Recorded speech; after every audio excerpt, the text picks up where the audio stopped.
Bitácora de Obra, donde a partir de la imagen sonora escucharemos diversas perspectivas en torno de la arquitectura, la ingeniería, el urbanismo y la construcción. Bitácora de Obra, donde el arte de construir se registra y escucha.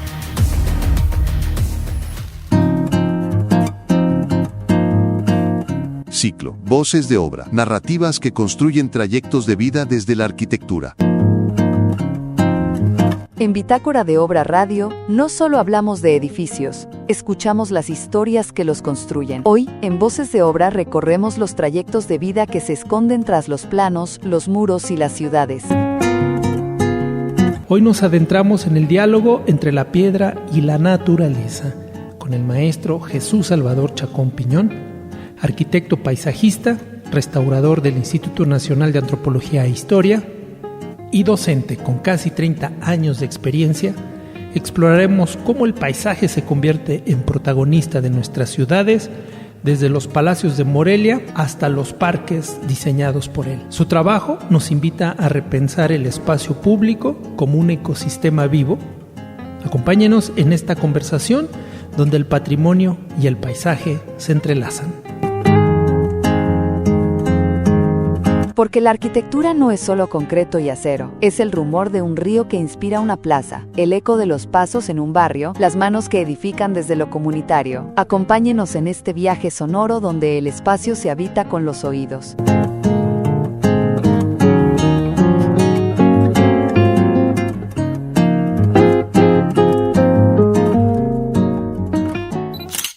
¿Qué tal, arquitecto? ¿Cómo estás? ¿Qué tal, Arqui? Muy bien, muy bien. Contento de estar aquí. Pues agradecerte tu tiempo y bueno, comenzaste restaurando fachadas del Palacio de Gobierno de Morelia por ahí del 1995.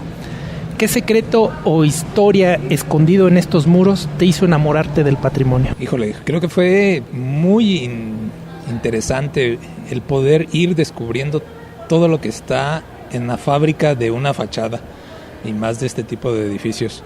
Ver esa modulación de los sillares, ver cómo esta materialidad constructiva con la cual suponíamos, o bueno, en ese entonces recién egresado, suponía que se hacían las cosas, pero encontrarlas de primera mano, de ver lo que estaba escondido, o sea, algo que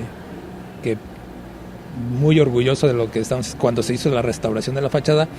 Justamente el águila que hoy se muestra en el balcón principal estaba oculta, o sea, no se veía por las plastas de pintura que tenía. Cuando se muestra, o sea, cuando se quita la pintura y se ve y sale esta águila de bronce que está ahí en el balcón principal y la mostramos. De hecho, hoy se volvió a pintar de negro, pero el primer color era un rojo óxido de los barandales, muy hermoso, y que fue como se pintó en ese entonces. Entonces, ir descubriendo eso, unos roleos que están en el remate de la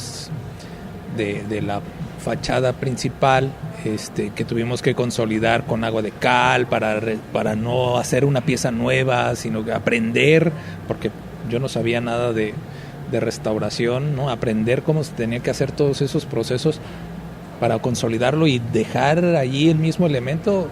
Es lo emocionante, o sea, es aprender a que no tienes que cambiar las cosas. O sea, ¿por qué cambiar las cosas cuando se pueden quedar? Ok, qué interesante anécdota. Ahora, como perito de Lina, Michoacán, desde el 2006, ¿qué error recurrente ves en proyectos modernos que chocan con el patrimonio y cómo sugerirías evitarlo? Yo creo que llamémosle la falta de conocimiento, pero de análisis de dónde estás diseñando. ¿Se puede hacer arquitectura del siglo XXI? Claro que se puede hacer arquitectura del siglo XXI. De hecho, nosotros en el INA lo que pedimos es que se haga arquitectura del siglo XXI dentro de lugares patrimoniales. Pero ¿qué es? Lo que no hay es una lectura en dónde estás haciéndolo. Es decir, a ver, cuáles son las cuestiones formales, el ritmo, la composición, estas invariables que tiene el patrimonio, que tienen los centros históricos, y cómo las tomas y las interpretas o las representas dentro de una arquitectura contemporánea, ¿no? O sea, nosotros les decimos, bueno, ¿por qué le pones enmarcamientos o por qué quieres ponerle rematitos de cantera a algo que es del siglo XXI? O sea, hoy la arquitectura del siglo XXI tiene una característica, una modernidad, una materialidad, que a lo mejor la materialidad final no es la que se integra, o sea, a lo mejor no un recubrimiento de materiales prefabricados de aluminio o cerámicos, alguna de estos materiales no se integra en un contexto histórico específico de Morelia o a lo mejor de Pátzcuaro o de alguna otra de las ciudades patrimonio, pero sí puedes tomar una materialidad que se adopte en colores, texturas, que pueda ser identitaria del siglo XXI con un respeto hacia lo que estás, en donde estás diseñando. En 1997 tengo entendido que restauraste el Palacio de Justicia, ¿fue así? Sí. ¿Qué lección de justicia espacial aprendiste que luego aplicaste en tus proyectos de paisaje? Creo que ahí fue todo el reto de cómo poder hicimos una sustitución de varias partes de los fustes de la arquería, y son las columnas de esa arquería de ese Palacio de Justicia, son de los de mayor diámetro o de mayor sección en toda la ciudad. Estás hablando que son unos bloques de más de 80 por 80 centímetros, y dejar volando un edificio, quitarle un pedazo y que todo esté suspendido y todo, fue justo entender cómo podía, o sea, aprender, sobre todo, no porque lo aprendí, ¿no? Cómo cada una de esas piezas tiene una importancia y una relevancia. O sea, si bien pueden ser sustituidas y pueden ser, pero cómo forman parte de un todo y cómo estos sistemas constructivos hoy día no se les ha hecho justicia. ¿Por qué? Porque no los hemos valorado. O sea, son unos sistemas articulados que tienen por lo menos más de 400 años de garantía, que siguen funcionando. Hoy una estructura de concreto a los 50 años, si no, ya hay que tirarlas. Creo que no se les ha hecho justicia a estos edificios, ¿no? A la materialidad, al confort, al clima, al ambiente que generan. Creo que esa es la parte en donde sí valoras lo que es el patrimonio, ¿no? O sea, cómo tiene esa importancia que a veces no le hemos hecho justicia. Pasemos al bloque 2, la transición al paisaje. Tengo entendido que tu maestría en arquitectura del paisaje en el 2013 marcó un giro en tu carrera. ¿Qué vacío en la arquitectura tradicional te impulsó a buscar esta especialización? Fíjate que fue muy casual. Yo creo que mi primer experiencia de paisaje fue justo cuando estábamos haciendo la ampliación de consultorios de la unidad de medicina familiar de ahí del seguro de Camelinas, y venían las áreas exteriores, pero venía pues un proyecto de jardinería muy básico, que eran 3 arbolitos y ya.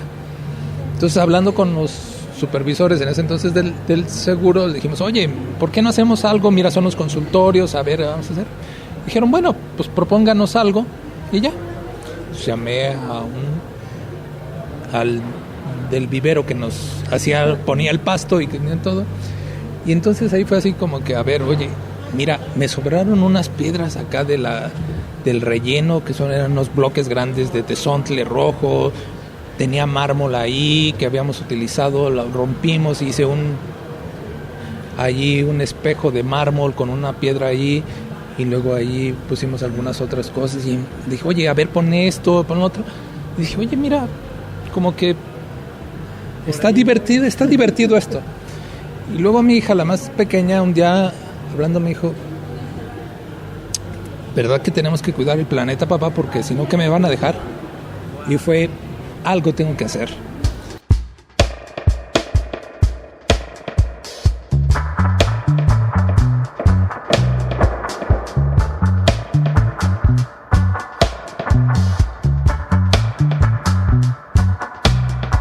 Bitácora de obra, donde el arte de construir se registra y escucha, y escucha, y escucha.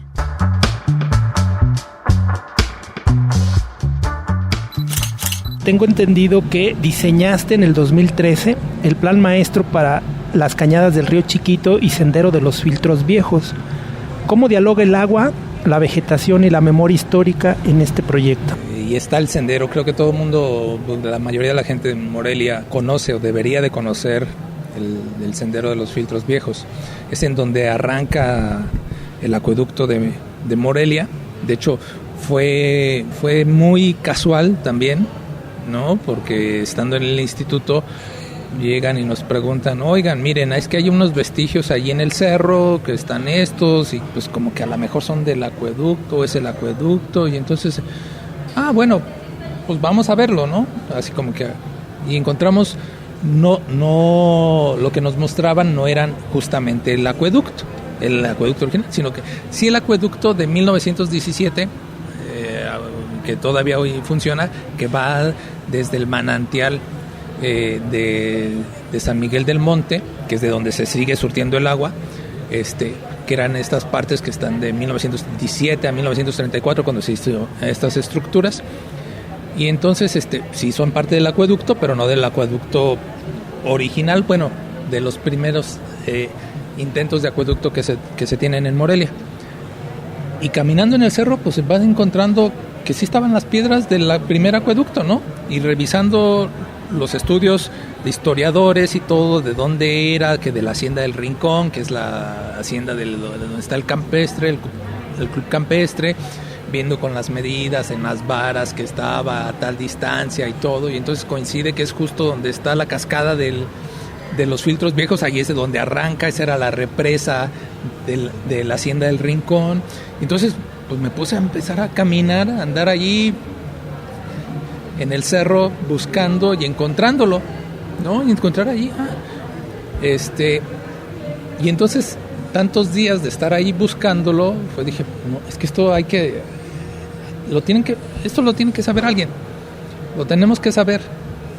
Y fue eso, y estando ahí justo encuentras y empiezas a oír el ruido del río, empiezas a escuchar pájaros, empiezas a sentir el aire, empiezas a tener unas percepciones que no solamente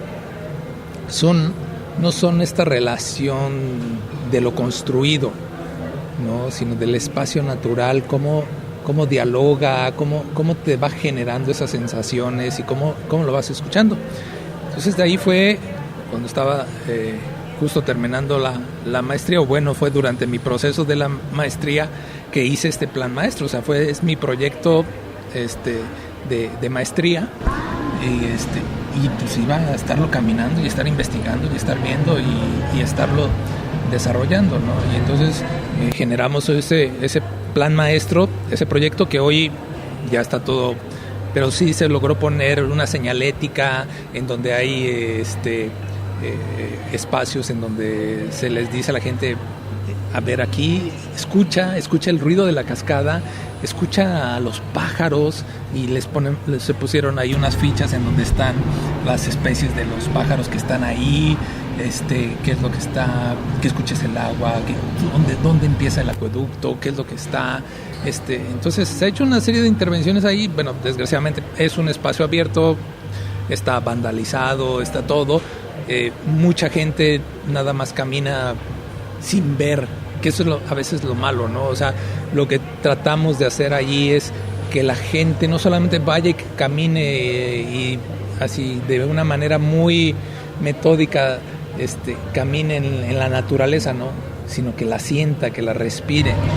Tengo entendido que has trabajado en templos, y de estos me gustaría que tú me refirieras cuál, porque la pregunta es ¿cómo traducir la espiritualidad en diseño de paisaje sin caer en un cliché? Ahí en los templos también el INAH me ha dado la oportunidad de poder intervenir y meterle mano, ¿no? Hicimos un ejercicio, un proyecto de paisaje en el templo de Tupátaro.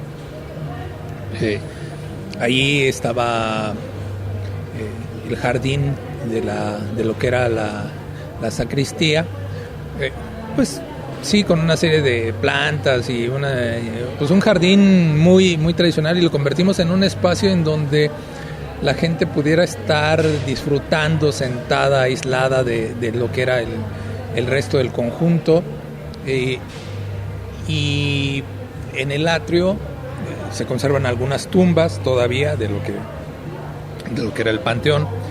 Y entonces hicimos una reinterpretación, ¿no?, del sistema o de la liturgia, ¿no?, del tiempo litúrgico, de hacer un caminar dentro de ese jardín, una representación de cómo se podría ir entendiendo ese transitar en los tiempos litúrgicos y los colores que representan para poder entrar al templo, ¿no? Fue un resultado que lo más interesante de eso, que fue durante la ejecución de unos programas de empleo temporal que se hizo con el instituto, y entonces toda esta parte de la generación y de ese nuevo jardín fue hecho con la gente de la comunidad, ¿no?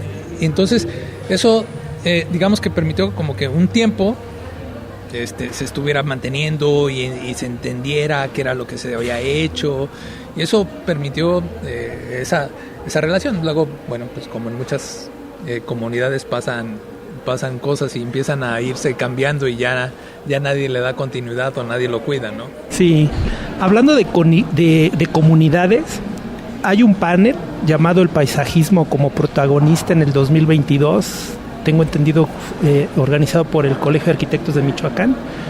¿Qué mito sobre el paisajismo tocaste o derribaste ante tus colegas?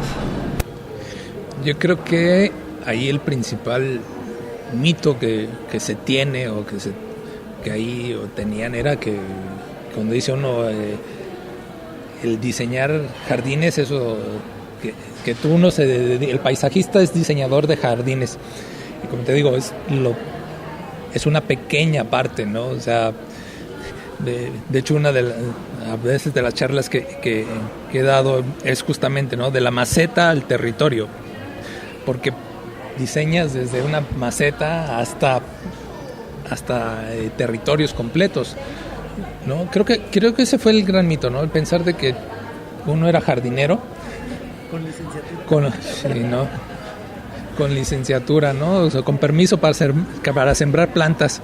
No, o sea, si me preguntas, yo creo que de lo que menos piensa uno es en las plantitas, ¿no? En decir, a ver, es que así, y llega a pasar, ¿no? A ver, oye, es que ¿cuál plantita es lo que no, a ver, yo no soy biólogo, no soy viverista, ellos sabrán más de plantas y todo. Yo sé diseñar con elementos naturales, que son las plantas, que son esto, ¿no? O sea, para un paisajista son elementos de diseño, es decir, tienen una forma, un color, una textura, y son elementos con los cuales diseñas, y que tienes que saber que tienen lo más interesante o lo más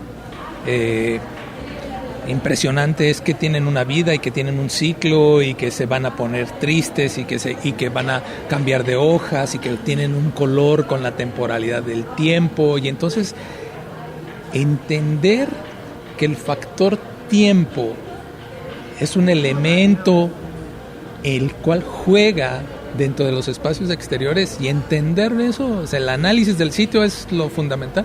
Entenderlo es eso, ¿no? Entonces yo creo que ahí fue así como que decirles, a ver, no somos jardineros, diseñamos con todo lo que se puede hacer, porque les decimos es que puedes hacer un jardín hermoso con puras piedras, no necesitas tener árboles.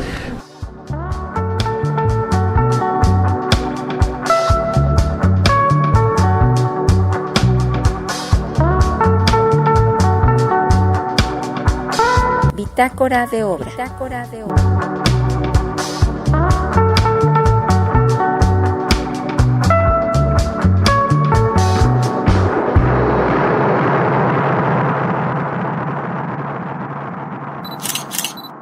Pasemos al bloque de la docencia y territorio, y que es ahí donde yo tengo el honor de conocerte. Llevas 28 años enseñando arquitectura. ¿Qué error de diseño paisajístico ves en estudiantes que refleja un problema mayor en la industria? Yo creo ahí es que no hemos entendido el sitio. ¿En dónde vas a implantar tu proyecto?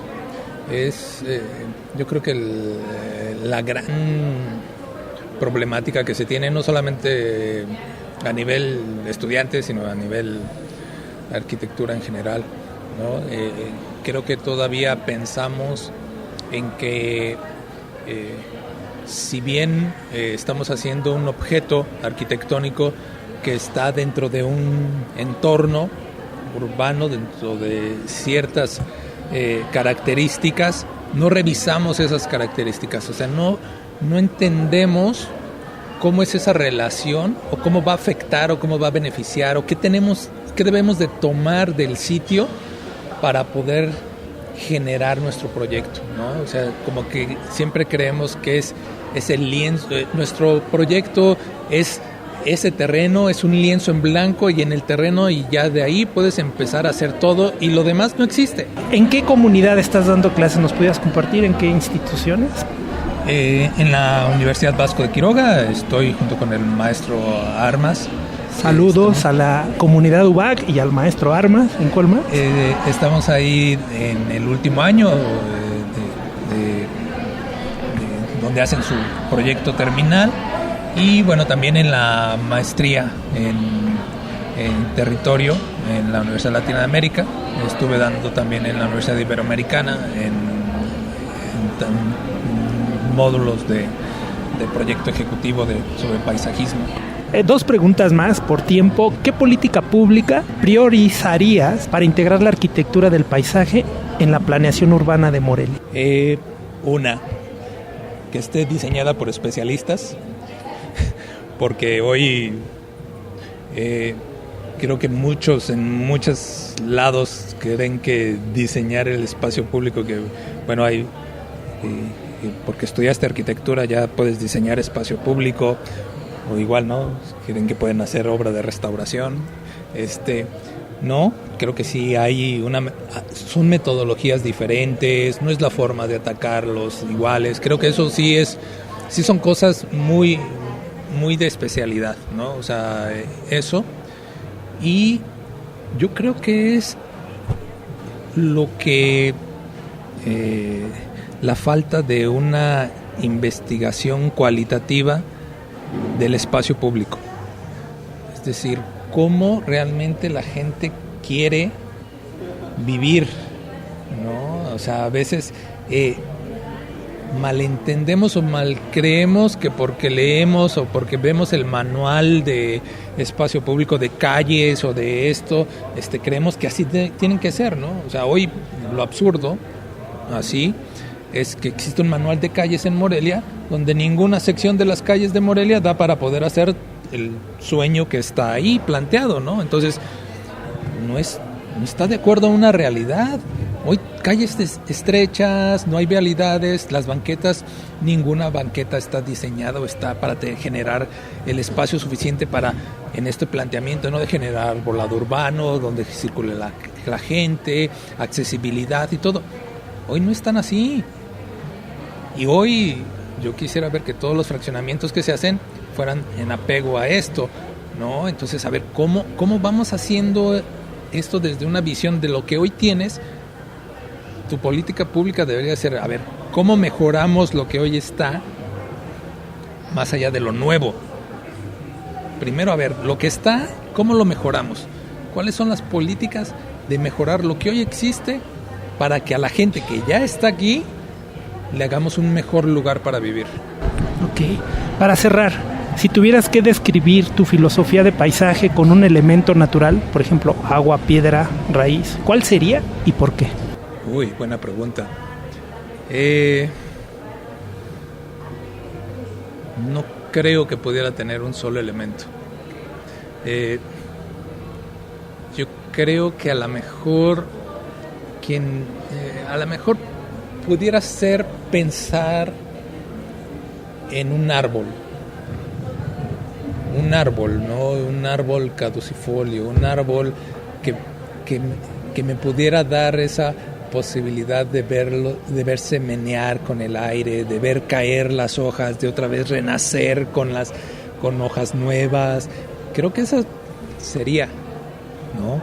Como un árbol, y en esa estructura de soporte, de soportar los embates de la lluvia, del viento, cómo se mantiene firme y vuelve a renacer, ¿no? Y hay quienes se llegan a quemar, los árboles se llegan a quemar y vuelven a renacer. Ahí creo que sería ese, tal vez. Maestro, un gusto tenerte aquí en Bitácora de Obra, agradecerte y con algo más que tú quisieras cerrar. No, creo que agradecer mucho, maestro Yarko, tu invitación. Siempre el hablar de estos temas es muy grato. Esperamos que a la gente le interese y le guste un poquito, ¿no? Saber qué es lo que hacemos en el paisaje, qué es lo que hacemos en el patrimonio, qué es lo que hacemos en la arquitectura, qué es lo que hacemos en la docencia. Creo que es lo divertido de esto. Pues gracias por tu confianza y por tu tiempo. Gracias.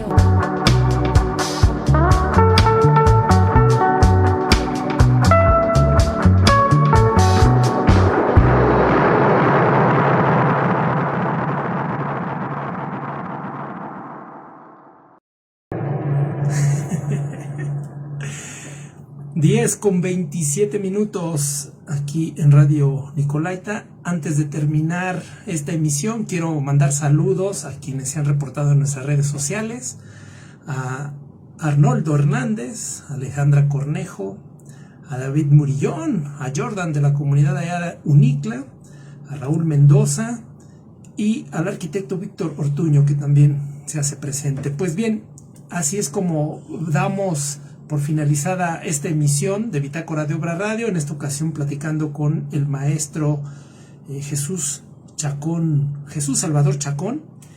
Y pues quiero agradecerles a ustedes que hacen posible la continuidad de este proyecto pionero en la difusión de la cultura arquitectónica aquí en la ciudad de Morelia. Quiero agradecer también a Hugo Bravo Domínguez, quien ha estado al frente de los controles técnicos en esta emisión. Voz y producción, arquitecto Yarko Miriel González, y nos escuchamos pronto.